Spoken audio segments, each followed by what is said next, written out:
رقص تن گردش میں لا کر دیکھتا ہے خاک کو، رقص جاں زیر و زبر کر دیتا ہے افلاک کو، رقص جاں سے آشکارا سارے اسرار نہاں، رقص جاں سے ہاتھ آتے ہیں زمین و آسماں، فرد اس کے فیض سے ہے صاحب جذب کلیم، ملت اس کے فیض سے ہے وارث ملک عظیم، جاں کو لیکن رقص میں لانا بہت دشوار ہے، غیر حق سے توڑنا رشتہ بہت دشوار ہے۔ علامہ اقبال اپنے بیٹے سے کہتے ہیں، جسم کا رقص مٹی کو گردش میں لاتا یعنی اڑاتا ہے، جبکہ رقص جاں افلاک آسمان کو تہ و بالا کر ڈالتا ہے۔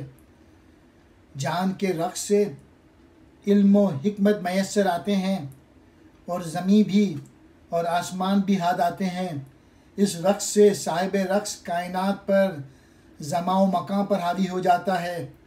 رقص جان سے فرد حضرت موسیٰ کلیم اللہ کے سے جذبے کا مالک بن جاتا ہے، جبکہ ملت اس سے ملک عظیم کی وارث بن جاتی ہے، اس لیے کہ اس رقص سے اس میں نبوت کے سے فیض آ جاتے ہیں۔ روح کا رقص سیکھنا ایک مشکل کام ہے، غیر حق یا باطل قوتوں کو جلانا کوئی آسان کام نہیں ہے۔